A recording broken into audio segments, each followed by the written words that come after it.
Okay. So, Okay. yeah. I don't know what your process is, so Yeah. well, I guess there's no process. There is no process, and that's what this is all about. Welcome to Undoing Perfectionism, the podcast, episode number 2. I have my friend Caitlin Boland here. Hi, Caitlin. Hello, Hixie. Who are you, and what do you do? My name's Caitlin, and I'm a photographer. Mm-hmm. I don't know. I am a working artist, Yes. if you must. Awesome. So, what was your first creative interest? Oh, nice. My first creative interest was website design. Oh yeah. Yeah. Like as a kid? Yeah. No kidding. As in, like teens, early teens. Yeah. So, what did you do when you started getting interested in that? There was this, I don't know if you remember, like, I honestly can't remember before website design. That was my first serious sort of creative interest. But there was this software online called Pixo. Okay. Do you ever remember that? I'm not sure, no. Okay. So it was just like an online website maker. Yeah, cool. And I do remember having to you could put in a lot of HTML and custom code. Yeah. And I was just thrilled at how you could do that, and then it would just throw you a color of background. Yeah. And awesome. So that was like my first sort of. That's what I recall being, because before that before that it was just playing with my friends. Yeah, cool. Yeah. So how long were you interested in that? Did that end up like eventuating into something, or was it just kind of like a playground for you for a while? It still is a huge interest of mine, and I still think it's amazing, and I still believe that I have things to do in that area. At the time, it sort of eventuated into things where I would help other people and do their websites. Other friends, they want me to do this particular page or throw in this particular custom code or something, and I would do it for them. And it really was quite serious for a bit there amongst my group of friends, because we'd all have these amazing little websites where we'd constantly be updating it, kind of like social media these days. But yeah, I think I just got satisfaction out of the challenges through it, and then that combined with how limitless it can be. Yeah. So when it's limitless, when you were creating something like helping a friend, like you were saying, how did you know when to like hand it over to them? You know, when you were working on it and then you handed it over to them and be like, here's the thing that you've created. Yeah. How did you feel out how to know when it was done? Well, when I say that, it was more they've created their own site and they're always doing it, but they sort of come to me because they've seen something on my site. Okay. So and you're they just want contributing that. to their work. Yeah. Cool. So after that, where did your creative interests go? Well, school was a lot. So I think the creative interest sort of developed into I think it was graphic design, because I had to create graphics for the web pages. Yep. And so the graphics were like titles and banners and stuff for the websites. And so graphic design is where it went. And I was learning film and TV at school, in high school. Yeah. So just before film and TV, it was definitely web to graphic design and that sort of combination of things. Yeah. Which obviously graphic design is a huge part of my life now. Yep. Yeah. So that was school projects. So when you were handing over school projects, what was your gauge on when something was ready? Did you feel like you had a process where you could get something ready in time for like a deadline to hand over a project, or were you like trying to rush to get things done in the end, like last couple of days before handover? I think, and this is for every project that I still do today, I go... Damn, you beat my next question. I go 100% in because I know in my heart that it is something I'm so passionate about, all the things that I do. Yeah. And these projects and stuff that you're talking about, the ones that are to do with the creative interests, I sort of go all in, and then I sort of start thinking that it never really is finished. Yes. So I think still to this day, it's a big question, that one, really. So do you just feel like you had that from the get-go? As soon as you started having like creative interests, you would just, put everything into it at the start, and then, And I'd still still keep going, and then once I'm sort of satisfied, then it's complete, and that in this case today, that's sending back to my client, or in school, that's handing it in. Yes. But I know that there's I always feel like there's still stuff I could sort of improve here and there. I love my little dancing. Damn, we need to get video episodes already. Yeah. So, so say that question again about when I hand it in. Just repeat that. I guess so. You've got a deadline at school, or your clients give you a deadline. You say you go 100% in. Okay, how about I rephrase it? Do you feel like, so with your clients now, so you've been a photographer for over 7 years now, was it? It's 8? My 10th year. It's your 10th year? Yeah. Wow, amazing. In a couple of months. And your work is awesome. Always love the stuff that I see. So you talk about, you've got deadlines from clients. Are there ever times where you feel like it's quite short, even though you're going 100% from the start? How do you handle those shorter deadlines if you feel like it's not enough time to produce the product to the level that you feel is professional? All I can do is tell the client that it is short and they won't get quality. Okay. They're just going to get what they're given in that time frame. And I will complete the job. Yes. But I always communicate, look, if you want to have it this short, then you're not getting the value out of why you're coming to me, How does that feel to you in just with clients' work? I'll ask about your personal stuff separately. So with the client stuff, when you know that it's not going to be at your level that you're happy with, and you hand that over, does that hurt you, or like extremely frustrating? Yeah, because it's my passion. Yes. And because I believe that they deserve a good product, and they will get so much more out of a good product that has had time and thought put into it. It's extremely frustrating, and that's, I guess, why I voice it to them.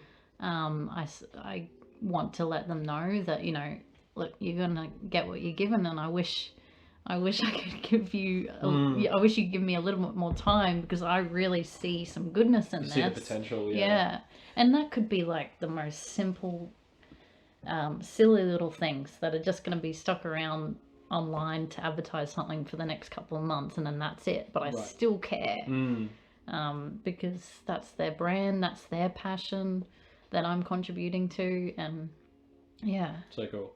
Okay, so in your personal work, so Katie B puts out a what's it called? Self-portrait. Oh yeah. You put out a self-portrait pretty regularly, every month or every couple of months? It has its fluctuations. Yeah, cool. Yeah. So with those, for example, like you say, you feel like, you don't have a deadline. There's no one telling you that you need it by this date because you're releasing a product or whatever. You say that you go 100% from the start, but you could always continue polishing it. When you're releasing work for yourself, how do you decide when it's time to call it and release it? Yeah, that's the thing. It's the same. So 100% do it, put it out, and then I look at it when it's out and I go, I could have done this here and done that there, but whatever. Okay. Like, it's out, it's done. Self-portraits are very, very in the moment. As soon as I think about it, I've probably done it within a week or two, if not that day. And I just pour my whole self into it, and then I just let it go. It's and yes, I'll always think about it, but I try to finish it and complete it really quite soon. Okay, so when you say you try to finish it soon, so with these self-portraits, for example, do you have like a time period that you say, all right, I'm going to spend this long editing or this long, adding colors or whatever it is? Yeah. Not a photographer. What is there a strict process that you stick to be able to do that, or do you feel it out a little bit more? Definitely no restrictions with, like, I've got to explain it to you that these self-portraits are really just like a dump, emotional dump. Yeah, it's just like this thing in my head. It was a vision, and I just put it into it, and I cannot be strict with myself for that sort of thing. That is pure expression, pure love, pure art. Wow. That is not, I cannot put any boundaries on that. So if I did, be so different. I have once for my self-portrait, what did I rest on?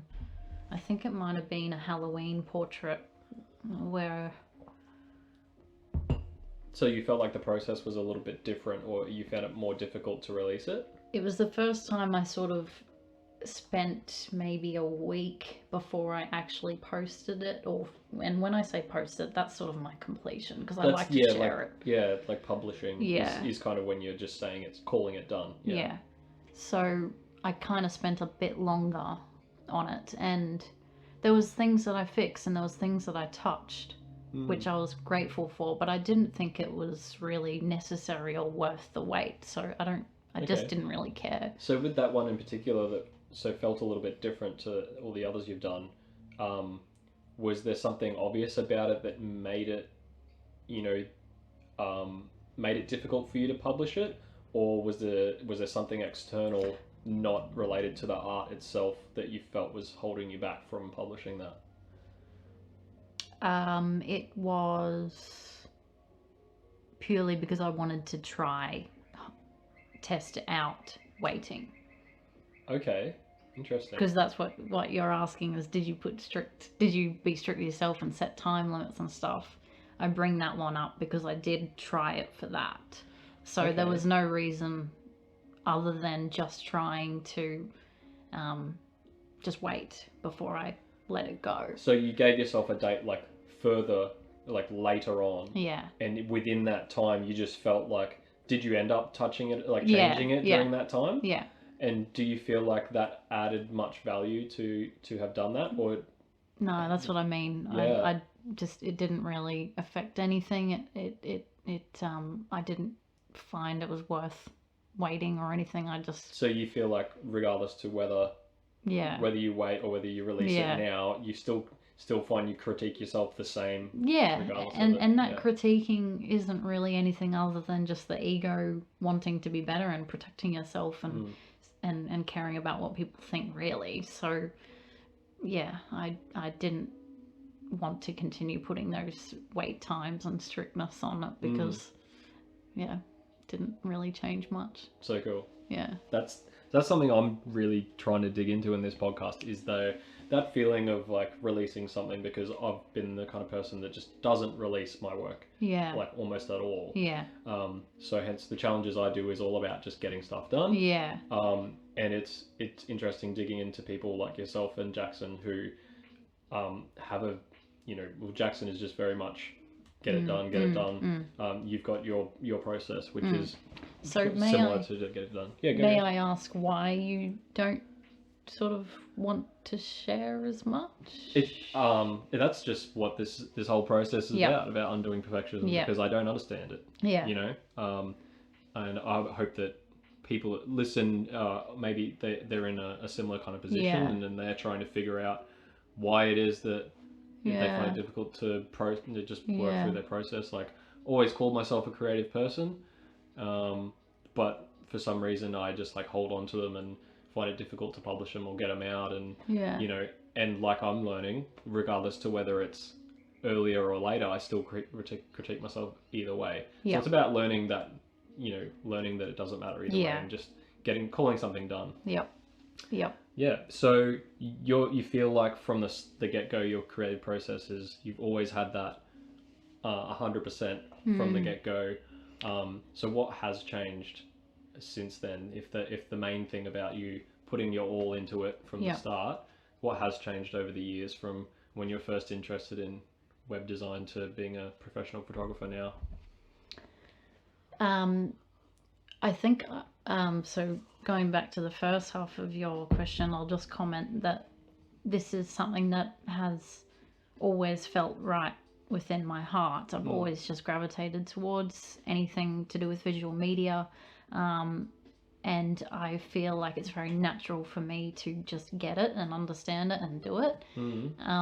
So I think I've been quite lucky in that regard, that I haven't had to sort of shuffle through things and hesitate with things and mold things. It's just sort of always happened quite smoothly. Yeah, you use the word heart, so I think maybe it's something to do just with, you following the feeling and not overthinking things, which is, I feel like, where some of my struggles are, is that I think I'm just overthinking the whole processes.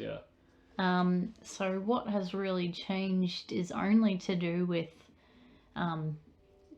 respectful business traditions. Okay. So working with clients, communicating with clients, understanding what they want, what they're visualizing, and putting things into place to understand that. And that's another thing that has always sort of felt quite natural as well. But I have definitely had to sort of ask more questions and put things into place that visualize. So lots of pre-prep before we go into the project, so that we don't stumble across things that, the client comes along, oh, that's not really what I was envisioning. Or they can change along the way as well. So that communication is so important, and I've had to really figure out ways to try and understand it. I think the easiest ways have been mood boards. They reference me images that they like. They reference things that they feel connected to, and it could be anything. It could be video clips. It could be audio pieces. It could be photos, obviously, colors, and everyone has these little niche palettes of visuals that they send to me, and that sort of gives me an idea of what they like, and that helps straight away. Words are also really, really good describing, but it's not enough. Like, you do really need that visual side. I feel like words can be misinterpreted quite easily. Because different perspectives on the same word. That's one thing that sort of led me to having to put the mood board in place, because words were always just not aligned all the time. Cool. So that's really cool, because you're essentially being the paintbrush for another painter, right? You're trying, and exactly. That's another thing that you've got to try and work through in, like, your profession, is try and emulate the painter's brain as much as possible. And so it sounds like you've been working through that. So because you've got such that passion for all the work, how do you find your process, besides just the communication, being different when you're producing a project for yourself, as opposed to trying your best to produce someone else's project? Does your process change, much once you get into the nitty-gritty of actually creating something? Does my process change? Can you say it once more? Yeah, I mean, so for yourself, you say you follow your heart, and you're just creating out of your desire to create that thing for yourself. But when you're creating something for somebody else, besides like touching base with someone, is there something different in your process about actually creating that work, or is it just based off of your raw skills? I think I understand what you're asking. I think I have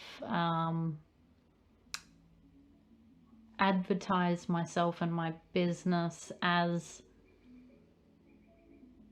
a person who can understand the artist. Yes. And can create for the artist. Okay. Is that sort of... So I think maybe Sorry. you advertise yourself as in this is what your work is going to look like. So the people who are attracted to your work, they have an idea of what it's going to look like anyway. So do you feel like it's some kind of like symbiosis of their ideas and then your artistic heart, and then it kind of pushes it in direction? So you feel like there's enough of you in that work that you can get into that same flow that you do when you create your own work? Yeah, I guess so. I guess like that's the same with a lot of artistic service people, is that you'll always have a touch of them involved. But I think what I was saying about the advertising is that my tagline, for instance, is I believe every creative artist deserves to be seen and recognized in their best light. So, and that's what I was saying to you before, I really do believe that they need to be seen as them, and they need to be seen as the best version of them. So I try my best to understand who they are and what they're representing and what's in their soul, what tickles their heart, and what they want to share, and what their purpose is. And then I try to turn that into a visual. So I try to even go down to what I think what best colors represent them, what sort of type, what sort of like I could give you, say, 2 examples. Maybe one artist is super minimal, and they like khaki greens and earthy clay colors, and they want really clean type, and they're a meditation art guru, therapist or something. Yep. And then the other person is a performer on stage who gets all their interests from Tarantino, and they love red and orange and pink, and they want to be bold and big and crazy and loud. And I try to understand that, and then bring the art to represent that. Is that sort of what you mean? Because I try not to put, like, I have to have a signature photography style to be consistent. Yes. And I will naturally do that all the time. Like, I can't stray away from that. That's just how I shoot. That's how I create designs and whatever. So I guess there will always be that taste, but I try my best to understand what they need and what they want to look like. So do you feel that the projects for someone else are more at, they're more at the whim of how helpful the other person is, or how helpful the client is in describing those things to you? Like, do you find it much more difficult if you can't get that communication with the person? Absolutely. To build something? Yeah. But, you know, the less they say, the more that I know they don't really care or think about it very much. They don't have a particular... There's a lot of people who don't tune into that thing about themselves. Right. And they don't have answers. So the less that they say and the more that they say, oh, I don't know, you just do it. Create something, yeah. Yeah, it doesn't, you're not going to disappoint them, because... Will you then find yourself being a little bit more attached to the work when you're like putting yourself more into it, if they're less attached to it? If they're less attached, do I put more of myself into it? No, I still naturally try to gauge who they are. Yeah. I think there must be a real spiritual thing there, because... Yeah, that's really cool. Yeah, because I still try and depict what they are after. Sometimes that could be even looking at their page and just getting a suss on them. Yeah. Yeah. Just suss them out. Yeah. Yeah, because I mean, the only work that I've really... I mean, besides working in a band to create music with people, collaborating that way, you know, to actually just create something for somebody, the only way I've done that is through my programming, through my software development, where, you know, we have our clients at our workplace where we're building things for them. And the process is definitely, for me, definitely feels like it sits much more on that communication and making sure that you're creating that thing for them as best as possible. And for me, being someone who's pretty question heavy, like in general, I can find it difficult to produce the work if it's not clear for me with them, you know, because I don't want to be creating something and then have them be unhappy. Yeah. So I know what you mean, and I do agree that that's why I've sort of put questions in place, because I want to really gauge what they want. Mm-hmm. So it must be very strange. It must be such a different experience to make music with other people. I can feel like that would be, because music is so, like, I think the difference what I'm talking about here is that mine is really promotional based advertisement in a modern day, and music is like a timeless it's like expression. most of the time it's all just expression and emotion, and so there's you know, that just having emotion in the music is obvious why so many bands are never the same lineup for forever. To have relationships with 3 or 4 or more other people and be on the same page about how you create is really difficult.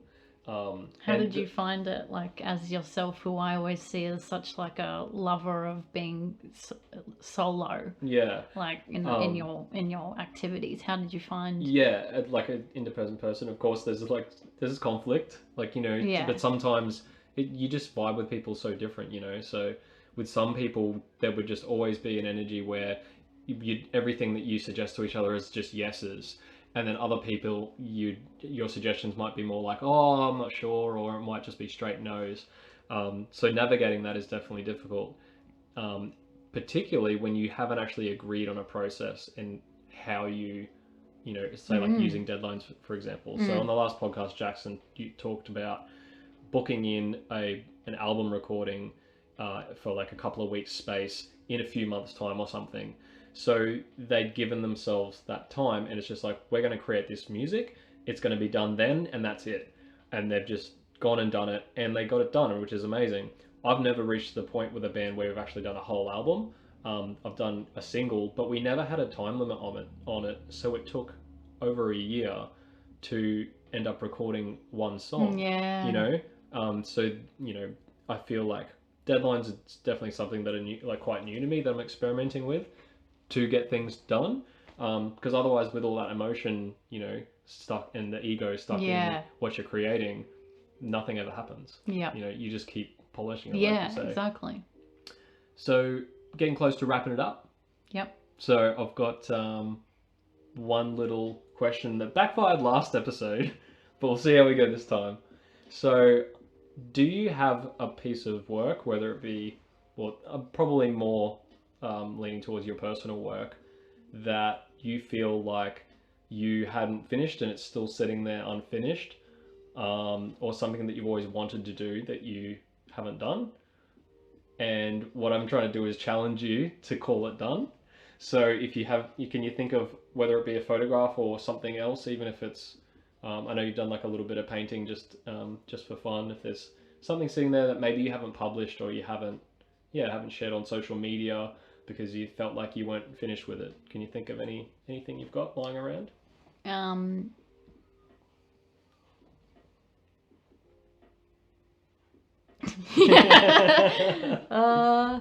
Well,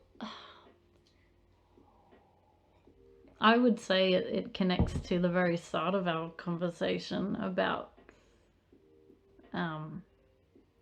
my website. There's okay. Like, I constantly am thinking about how I should publish my website and So you've got a website currently, but is there a new one that you've been waiting to release? Cool. I am trying to make it like the best thing ever. Okay. But I haven't spent all my energy on it yet. But I think that question would be good for like a little bit later in the year, because I haven't fully involved myself in it yet. Like, I still need to work on it. What about even just like a photo, like or like a portrait that you've got an idea for? Like I said, like a lot of my This could- self-portraits are I'm so just, fleeting. I'm just trying some things, Yeah. and perhaps this question Yeah. is actually sucky, even though I thought, like, this is going to be Yeah. sick, I'm going to challenge my friends to finish something. Yeah. But it could be... But yeah, it's maybe only because 90% of my work is unfinished. Yeah. I'm like, yeah, I've got all these models lying around and all these songs Yeah. I've wanted to do, whereas my friends are much more successful at publishing their art than I am. Can I ask, have you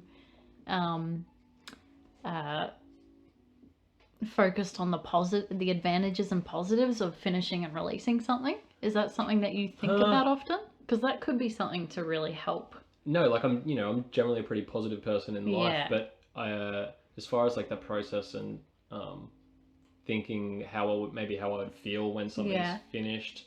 Or focusing on what you do feel when it's finished and released. Yeah, no, I never like give it that time when I do finish something about like, yes, I've done this, like, you know. Maybe that would help. You're right.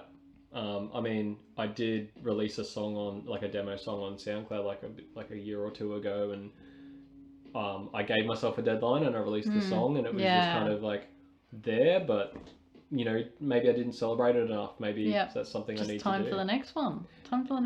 How do you celebrate your projects when you get them finished? The celebration is ongoing because you're taking what you got from that and then putting it into the next bit. Taking what you got from that and putting it into the next bit. I don't see it as like a linear thing or like it's just whatever, just in the moment, just do it.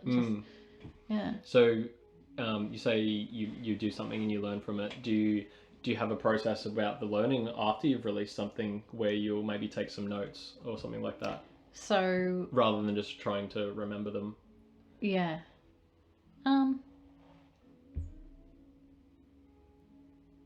Yeah. It's all in the back of my mind. It all sort of sits in there. Like I'll look at my folio every now and then and go, yep, love that, good on ya. And then you did this, love that, good on ya.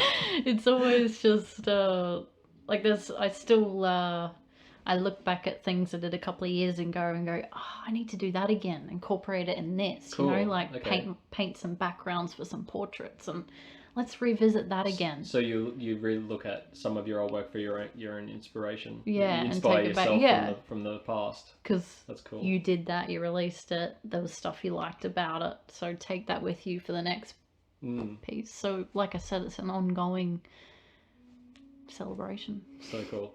So Katie B, what's your social media and your website that you can share with everyone so people can check out your work, which is so cool? Thank you very much.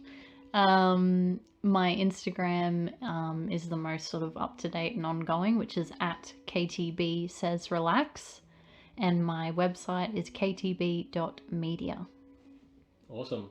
Thanks so much for hanging out. Thank you so much for having me. I'm so stoked for everything about this podcast. I think you've helped me learn some things, and you know, it's like you say, it's ongoing, so super keen for the next episode. So thanks for coming along. And all the best. I'll be an avid listener for sure. Thanks, mate. Ciao. Thanks for tuning in. See you next time.